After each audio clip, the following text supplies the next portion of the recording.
Hello my dear students, welcome to my channel Physics by JRB sir. In this video, let us see what is meant by equipotential surface. Right students, இந்த title பார்த்தோன்னே உங்களுக்கு ஒரு understanding நீங்கள் வந்துடலாம். அதாவது சர்ஃபேஸில் வந்து potential ஈக்குவலாக இருக்கும். ரைட், இந்த டெஃபனிஷனை நீங்கள் படித்து பாருங்களேன். An equipotential surface is a surface on which all the points are at the same potential. C students, இந்த இடத்துல வந்து ஒரு ப்ளஸ் கியூ சார்ஜ் இருக்குது அப்படின்னு வச்சுக்கிறோமே. இந்த ஃபிகரில், இந்த ஃபஸ்ட்டு ஃபிகரை பாருங்கள். ப்ளஸ் கியூ சார்ஜ் வந்து சென்டரில் இருக்குது. ஸோ அந்த சார்ஜுக்கு கொஞ்சம் வெளியே நீங்கள் வந்து you just imagine a spherical surface. அதாவது இன்னும் கொஞ்சம் உங்களுக்கு புரிகிற மாதிரி சொல்லணும் அப்படின்னா, ஒரு பேஸ்கெட் பாலுக்கு கரெக்டாக உள்ளே வந்து சென்டரில் வந்து ஒரு சார்ஜ் இருக்குது அப்படின்னு வச்சுக்கிறோங்க. அந்த பேஸ்கெட் பாலோட சர்ஃபேஸ் தான் இது அப்படின்னு வச்சுக்கிறீங்களேன். நீங்கள் சும்மா புரிஞ்சுக்கிறதுக்காண்டி சார் சொல்கிறேன். Right, so this surface is at the distance r from the plus q charge. இந்த சர்ஃபேஸ் வந்து r டிஸ்டன்ஸில் இருக்குது ஸ்டூடெண்ட்ஸ். ரைட், அப்போ இந்த சர்ஃபேஸில் நிறைய பாயிண்ட்ஸ் வந்து நீங்கள் எடுத்துக்கலாம். Point A, point B, C D, இந்த மாதிரி நிறைய எந்த பாயிண்ட்னாலும் நீங்கள் எடுத்துக்கிறங்க. இந்த எல்லா பாயிண்ட்லேயும் பொட்டன்ஷியல் வந்து கான்ஸ்டண்ட்டாக தான் இருக்கும். அதாவது ஒரே மாதிரி தான் இருக்கும். சார் எப்படி சார் சொல்கிறீங்க அப்படின்னா, நம்ம இந்த வீடியோ நம்பர் 16 சார் உங்களுக்கு ஒரு ஃபார்முலா டெரைவ் பண்ணி காமிச்சேன். v is equal to 1/4πε0 q divided by r அப்படின்னு ஒரு ஃபார்முலா போட்டோம். ஸோ இது சிம்பிளாக வந்து நம்ம v is equal to kq divided by rன்னு வச்சுக்கிறேனே. அப்போ இந்த எலக்ட்ரோஸ்டாட்டிக் பொட்டன்ஷியல் எதை பொறுத்து வேரி ஆகுது? டிஸ்டன்ஸை பொறுத்து வேரி ஆகுது. அதாவது 1/r இந்த ரேஞ்சில் வந்து வேரி ஆகுது ஸ்டூடெண்ட்ஸ். இது வந்து ஸ்பெரிக்கல் சர்ஃபேஸ். அப்போ இங்கிட்டிருந்து நீங்கள் பார்த்தாலும் இந்த சார்ஜிலேருந்து நீங்கள் இந்த ஜி அப்படின்னு சொல்கிற பாயிண்ட்டுக்கு வந்தாலும் சரி, இந்த சார்ஜிலேருந்து இ அப்படின்னு சொல்கிற பாயிண்ட்டுக்கு வந்தாலும் சரி, ஜேக்கு போனாலும் சரி, ஐக்கு போனாலும் சரி, எந்த பாயிண்ட்டுக்கு நீங்கள் போனாலும் சரி, இந்த ஆரோட வேல்யூ மாற போகிறது கிடையாது. அப்போ ஆரோட வேல்யூ மாறல அப்படின்னா உங்களுக்கு வந்து பொட்டன்ஷியல் எப்படி இருக்கும்? கான்ஸ்டண்ட்டாக தான் இருக்கும். ஸோ இந்த எல்லா பாயிண்ட்லேயும் ஸ்டூடெண்ட்ஸ் சேம் பொட்டன்ஷியல் தான் இருக்குது. ஏல எடுத்துக்கிட்டாலும் சரி, பிசிடி எல்லா பாயிண்ட்லேயும் வந்து பொட்டன்ஷியல் எப்படி இருக்குது? சேமாக தான் இருக்குது. ரைட், இதை விட நான் கொஞ்சம் அதிகமான டிஸ்டன்ஸுக்கு போனால் என்ன ஆகும்? ஒரு ஸ்பெரிக்கல் சர்ஃபேஸை கன்சிடர் பண்ணிக்கிறோமே. இந்த ஸ்பெரிக்கல் சர்ஃபேஸ் நம்ம எடுத்த சர்ஃபேஸை விட கொஞ்சம் டிஸ்டன்ஸ் அதிகம். அதாவது ஆரோட வேல்யூ அதிகம். இதுலேயும் நீங்கள் வந்து என்ன பண்ணலாம்? நிறைய பாயிண்ட்ஸ் வந்து you can imagine many points over this surface. Right, இந்த எல்லா பாயிண்ட்ஸ்லையும் இருக்கக்கூடிய பொட்டன்ஷியல் வந்து சேமாக தான் இருக்கும். நீங்கள் முக்கியமாக புரிஞ்சிக்க வேண்டிய விஷயம் ஒன்று ஸ்டூடெண்ட்ஸ். அதாவது இது வந்து செகண்ட் சர்ஃபேஸ் அப்படின்னு வச்சுக்கிறோங்க. இது வந்து ஃபஸ்ட்டு சர்ஃபேஸ் அப்படின்னு வச்சுக்கிறோங்க. ஃபஸ்ட்டு சர்ஃபேஸில் இருக்கக்கூடிய பொட்டன்ஷியல் செகண்ட் சர்ஃபேஸில் இருக்காது. இப்போ ஒரு எக்ஸாம்பிளுக்கு ஃபஸ்ட்டு சர்ஃபேஸில் ஏயில் வந்து ஒரு 2 வோல்ட் இருக்குது அப்படின்னு வச்சுக்கிறோமே. பொட்டன்ஷியல் 2 வோல்ட் இருக்குது. அப்போ பிலே எவ்வளோ இருக்கும்? அதே 2 வோல்ட்டு தான் இருக்கும். சிலே எவ்வளோ இருக்கும்? 2 வோல்ட்டு தான் இருக்கும். ஃபுல்லாக எந்த பாயிண்ட் எடுத்துக்கிட்டாலும் 2 வோல்ட்டு தான் இருக்கும். இப்போ செகண்ட் ஒரு பவுண்ட்ரியை வந்து நம்ம கன்சிடர் பண்ணியிருக்கோம், ஸ்பெரிக்கல் சர்ஃபேஸ். அதோட டிஸ்டன்ஸ் வந்து கொஞ்சம் இன்க்ரீஸ் ஆகிருக்கு. ஸோ இன்க்ரீஸ் ஆனதுனால பொட்டன்ஷியல் வந்து என்ன ஆயிருக்கும்? குறைஞ்சிருக்கும். இந்த ஃபஸ்ட்டு ஸ்பெரிக்கல் சர்ஃபேஸில் வந்து உங்களுக்கு 2 வோல்ட் அப்படின்னு வச்சுக்கிறோமே. இப்போ இந்த செகண்ட் ஸ்பெரிக்கல் சர்ஃபேஸுக்கு நீங்கள் வர்றப்போ 1 வோல்ட் இருக்குன்னு, சும்மா ஒரு எக்ஸாம்பிளுக்கு சார் சொல்கிறேன், 1 வோல்ட் இருக்குன்னு வச்சுக்கிறோம். அப்போ இந்த பாயிண்ட்டில் 1 வோல்ட், இந்த பாயிண்ட்லேயும் வந்து 1 வோல்ட் இருக்கும், இந்த பாயிண்ட்லேயும் 1 வோல்ட் இருக்கும், இந்த பாயிண்ட்லேயும் 1 வோல்ட் இருக்கும். எல்லா பாயிண்ட்லேயும் வந்து அந்த பொட்டன்ஷியல் வந்து மாறாமல் இருக்கும். ரைட், பட் ஃபஸ்ட்டு ஸ்பெரிக்கல் சர்ஃபேஸில் இருக்கக்கூடிய பொட்டன்ஷியலும் செகண்ட் ஸ்பெரிக்கல் சர்ஃபேஸில் இருக்கக்கூடிய பொட்டன்ஷியலும் ஈக்குவலாக இருக்காது. ஏன்னா உங்களுக்கு தெரியும், டிஸ்டன்ஸ் வந்து என்ன ஆயிடுச்சு? வேரி ஆயிடுச்சு. ஸ்டூடெண்ட்ஸ், இந்த ஃபிகரை கொஞ்சம் நல்லா கவனமாக பாருங்கள். இந்த எலக்ட்ரிக் ஃபீல்டு லைன்ஸ் காமிச்சிருக்காங்க.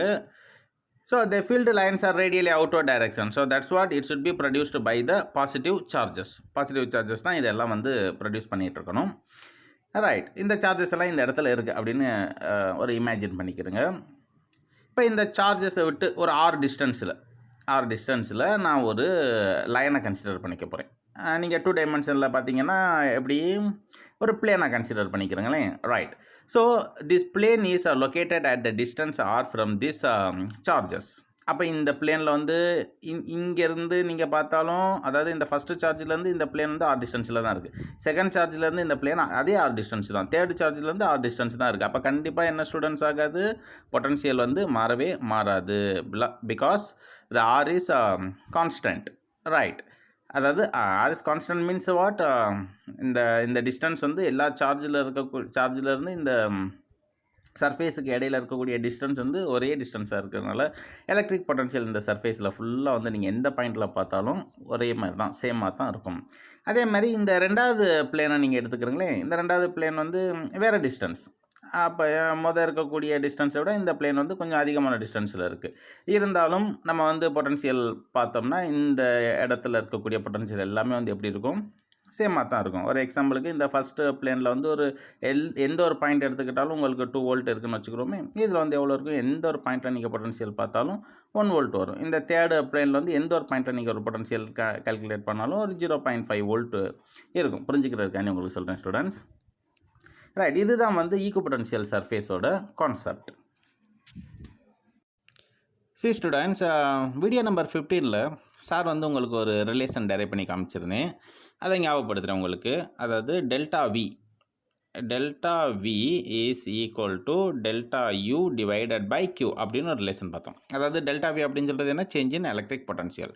டெல்டா யூ அப்படின்னு சொல்கிறது change in electric potential energy divided by 1 unit charge, அதாவது 1 coulomb charge. So the change in electric potential energy per 1 coulomb charge which is equal to change in electric potential அப்படின்னு சொல்கிறோம். இந்த change in electric potential student நம்ம இப்படியும் சொல்ல முடியும். அதாவது the potential difference between the 2 point A and B. So sir வந்து இதை இப்படியும் எழுதிக்க முடியும். ஸோ VB மைனஸ் VA இப்படி நம்ம என்ன பண்ணலாம் எழுதிக்கலாம்.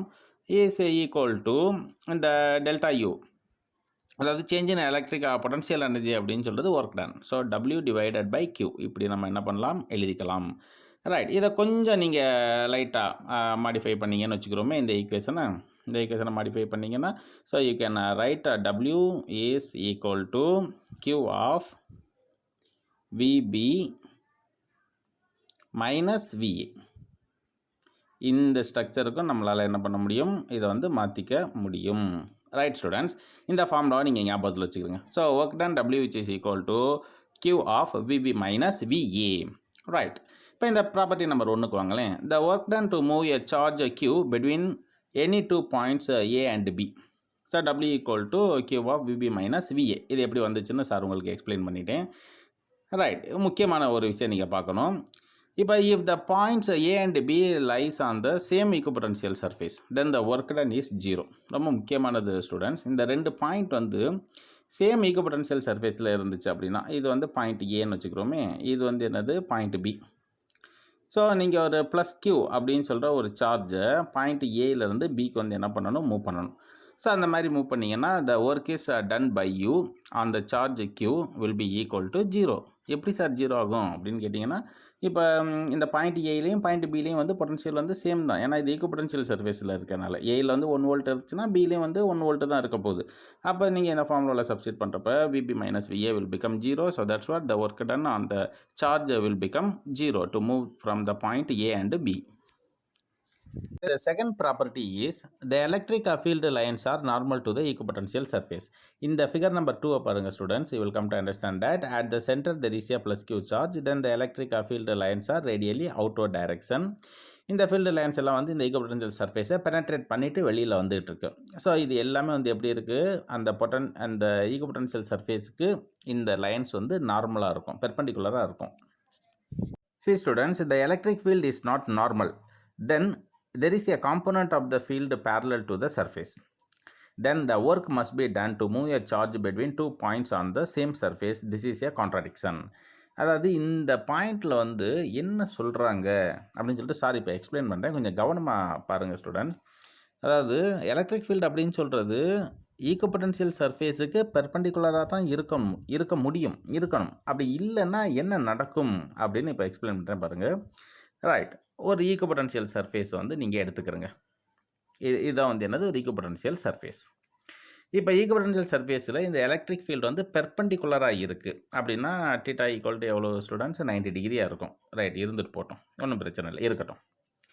இப்படி இல்லாமல் ஏதோ ஒரு ஆங்கிளில் எலக்ட்ரிக் ஃபீல்டு ஆக்ட் ஆகுது அப்படின்னு வச்சுக்கிறோமே. இந்த ஆங்கிள் வந்து எவ்வளவு, இந்த பொட்டன்ஷியல் சர்ஃபேஸுக்கு θ ஆங்கிளில் இந்த எலக்ட்ரிக் ஃபீல்டு இருக்குது.